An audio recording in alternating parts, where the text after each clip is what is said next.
Saudara Propam Polres Metro Jakarta Selatan tengah mengusut kematian tersangka pembunuhan bocah Alvaro di ruang konseling Mapolres Metro Jakarta Selatan. Tersangka adalah ayah tiri korban. Propam Polres Metro Jakarta Selatan telah memeriksa 2 personel yang bertugas menjaga tersangka di ruang konseling. Polisi bilang tersangka disebut tewas bunuh diri saat dititipkan di ruangan tersebut untuk menjalani pemeriksaan medis pasca penetapan tersangka. Belum ada kesimpulan apakah ada kelalaian anggota hingga mengakibatkan tersangka bunuh diri. Kami luruskan kepada rekan-rekan media, tersangka mengakhiri hidupnya di ruangan konseling. Kenapa di ruangan konseling? Karena status yang bersangkutan sudah tersangka, besok pagi akan dilakukan pemeriksaan medis.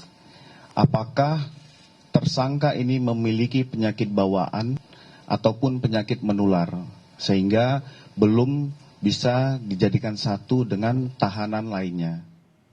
Saudara, akhir pilu kematian bocah Alvaro masih menyisakan sejumlah kisah. Saksi pelapor menyebut sudah mengetahui kasus pembunuhan Alvaro sejak 2 bulan silam.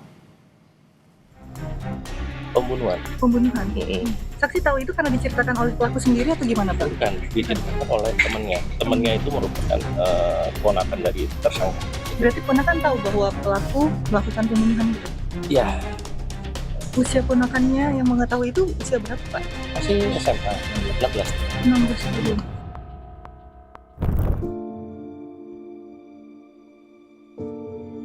Saksi pelapor Muhammad Reza mendatangi rumah duka keluarga Alvaro di Pesanggerahan, Jakarta Selatan.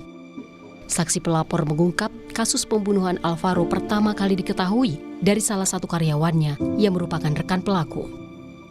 Kasus ini sejak awal disebut sebagai pembunuhan.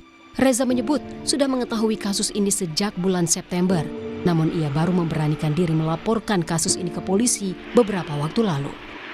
Saksi yang Bapak maksud itu siapa, Pak? Dan kenapa bisa melapor ke Bapak? Ya karena dia kerja sama saya. Oh, saksi tahu peristiwa itu dari mana atau melapor ke Bapak detailnya seperti apa, Pak? Ya karena saksi dan keponakan tersangka itu satu sekolah.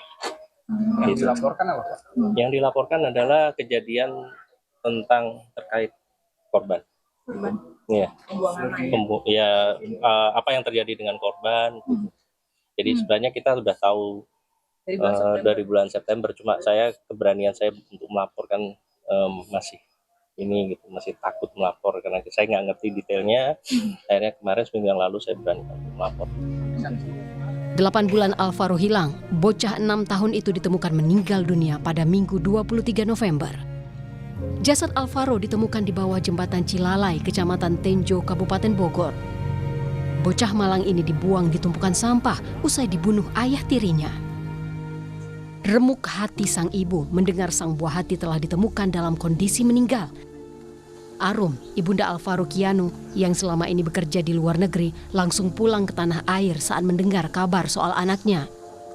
Arum langsung menjalani tes DNA untuk mencocokkannya dengan jenazah Alvaro.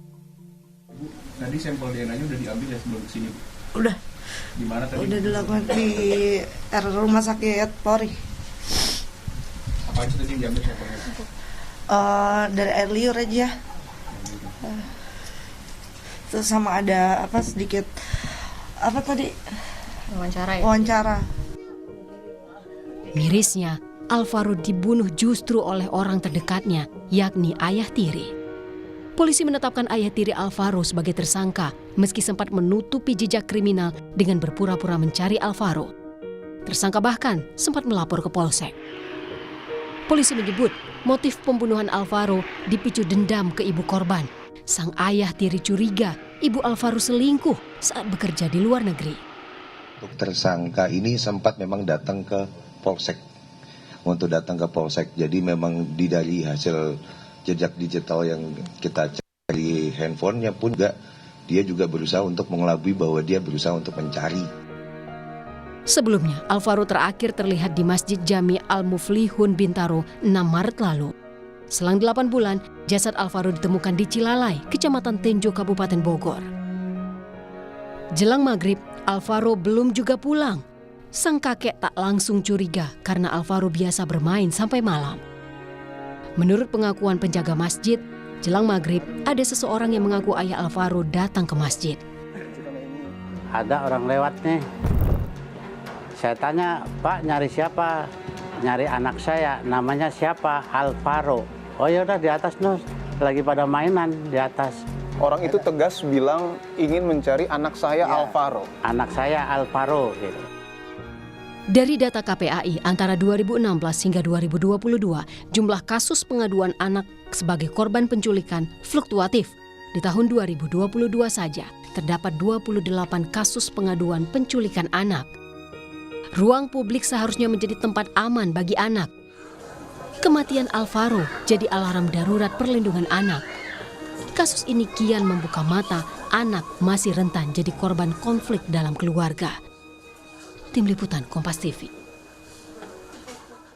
Informasi terkini kita segera bergabung dengan rekan-rekan jurnalis Kompas TV. Ada Niputu Trisnanda dan juru kamera Hanel Rivelino di Polres Jakarta Selatan. Dan di rumah duka keluarga Alvaro ada jurnalis Kompas TV Nanda Aprilia dan juru kamera Aufa Farid. Kita akan terlebih dahulu ke Polres Jakarta Selatan. Putu, bagaimana hasil pemeriksaan Propam terhadap petugas yang menjaga ruang konseling tempat tersangka pembunuhan Alvaro?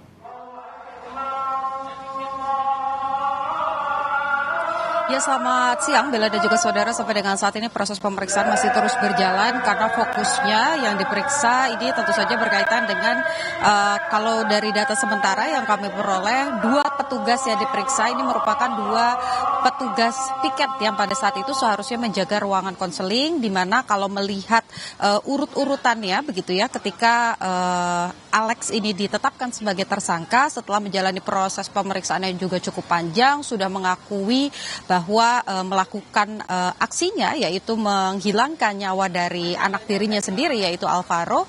Ini memang sengaja begitu ya ditaruh di ruangan konseling karena akan melakukan tes kesehatan, di mana nanti akan dicek apakah punya penyakit bawaan dan lain sebagainya. Tapi di momen itu justru dimanfaatkan oleh tersangka atau Alex dalam kasus ini untuk kemudian mengakhiri hidupnya dengan menggunakan celana panjang yang sebelumnya ini memang diminta kepada petugas karena mengaku mengalami diare begitu. Nah, kronologi yang disampaikan ini tentu saja akan dicocokkan dengan kesaksian ataupun juga keterangan dari 2 petugas yang saat ini diperiksa oleh Propam Polres Jaksel begitu ya, untuk mengetahui apakah memang pada saat Alex berada di ruangan konseling sendiri di ruangan yang terkunci begitu, ini memang sama sekali tidak ada pengawasan atau seperti apa. Kemudian juga kita tahu kasus tersebut, kematian dari tersangka Alex ini diketahui oleh saksi berinisial G begitu ya, dari sela-sela pintu. Nah, ini yang kemudian coba ditelusuri apakah ada unsur kelalaian pada saat proses pemeriksaan dan juga pengawasan, karena tentu saja ini akan berdampak pada sanksi tertentu begitu kalau memang ditemukan adanya kelalaian. Tapi sampai dengan saat ini prosesnya masih terus berjalan. Di satu sisi proses hukumnya sendiri juga terus berjalan, di mana saksi G yang menjadi saksi kunci ini juga menjalani proses pemeriksaan karena dari informasi awal yang dimiliki oleh penyidik dari Polres Jakarta Selatan memang ada bagian-bagian di mana ada pihak yang membantu membuang kresek berisi jenazah Alvaro begitu. Nah, terkait dengan proses pembuangan ini apakah memang ada keterlibatan secara bersama-sama melakukan tindak yang melawan hukum atau itu memang dilakukan tanpa sepengetahuan. Nah, ini kemudian terus didalami oleh pihak polisi karena ini juga sejalan dengan permintaan dari pihak keluarga agar proses hukum ini tetap berjalan agar keadilan bisa terwujud untuk Alvaro. Bella. Dari Polres Jakarta Selatan kita menuju ke rumah duka Alvaro, sudah ada Nanda Aprilia di sana. Nanda, bagaimana proses olah TKP hari ini?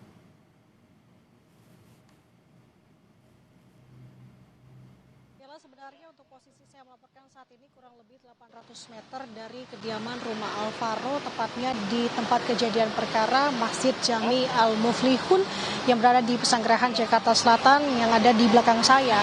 Nah, terkait dengan olah TKP sebenarnya sampai dengan siang hari ini kami masih menggali terus informasi karena kalau berdasarkan beberapa pihak yang kami coba untuk konfirmasi, kami mencoba hubungi Kasat Reskrim dari Polres Jakarta Selatan sampai dengan Kapolsek Pesanggerahan dan kami mendapatkan adanya informasi dari Kanit Reskrim dari Polsek Tenjo yang menyebutkan bahwa sepertinya hari ini ada agendanya di kawasan Tenjo. Jadi tadi juga sudah ditegaskan melalui pesan singkat kepada Kompas TV. Kami mencoba konfirmasi juga kepada Kabid Humas Polda Metro Jaya, Kombes Budi Hermanto, yang menyebutkan saya bertanya apakah ada olah TKP yang akan dilakukan hari ini, tepatnya di salah satu TKP yakni di Masjid Jami Al-Muflihun ataukah tidak. Namun ia menegaskan dengan menjawab hanya ada agenda yakni pencarian kerangka yang ada di kawasan Tenjo yang merupakan tempat ditemukannya kerangka yang diduga milik Alvaro.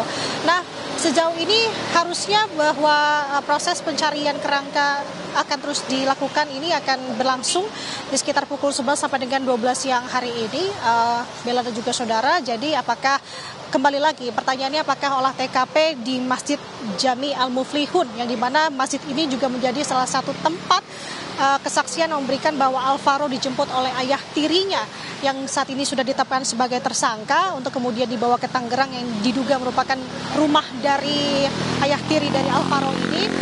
Masih terus kita coba gali apakah hari ini ataukah setelah dari aktivitas atau giat pencarian kerangka di Tenjo akan berlanjut olah TKP di Masjid Jami Al-Muflihun ini ataukah tidak, nanti kita tentunya akan mengabarkan kepada Anda. Jadi sejauh ini Bella dan juga saudara, kalau melihat bagaimana perkembangannya, kalau dari sisi keluarga tampaknya ini terus masih menunggu, karena tadi kami juga sempat melihat ke kediaman rumah duka dari Alvaro yang memang tampaknya ada seseorang yang diutus oleh RT setempat yang memang dimintai tolong oleh keluarga kepada RT untuk kemudian bisa menjaga ketenangan karena keluarga ingin beristirahat terlebih dahulu sampai nanti bisa diwawancarai lagi atau bisa berkomentar atau bisa memberikan tanggapan lagi setelah hasil pencocokan DNA ini keluar. Nah, artinya tampaknya masih cukup memakan waktu kalau kita melihat, apalagi saat ini pihak polisi juga masih terus mencari kerangka yang diduga milik Alvaro saat ini tengah dilakukan, dan apakah hasil dari pencocokan DNA yang kemarin kita sudah tahu juga sampel DNA dari ibu kandung sampai dengan ayah kandung dari Alvaro juga sudah dikantongi oleh tim Pusdokes RS Polri Kramat Jati, dan saat ini juga tengah dilakukan pencocokan. Kapan hasilnya keluar, apakah memang pencarian kerangka lanjutan ini juga semakin untuk memperterang terkait dengan apakah kerangka ini milik Alvaro atau tidak, ini yang masih kita sama-sama tunggu dan juga sama-sama nanti. Harapannya kemudian ke depan Bella bahwa kasus ini bisa seterang mungkin dan juga secepat mungkin memberikan jawaban kepada pihak keluarga, dan ini lagi-lagi menjadi perhatian atau garis bawah untuk kita semua terhadap anak-anak, adik dan rekan atau kerabat kita untuk bisa kita jaga bersama terkait dengan situasi yang sekarang ini cukup memprihatinkan. Sementara demikian yang bisa saya laporkan, Bella, kembali ke studio. Baik, kita akan nantikan seperti apa hasil penyelidikan dari kepolisian, baik itu di TKP ataupun juga terkait dengan siapa yang mengawasi pelaku atau tersangka yang kemudian meninggal dunia. Terima kasih atas laporan Anda, jurnalis Kompas TV Nanda Aprilia dan Aufa Farid di TKP, dan juga Dani Putu Trisnanda Hanil Rivalino dari Mapolres Jakarta Selatan. Selamat bertugas kembali rekan-rekan.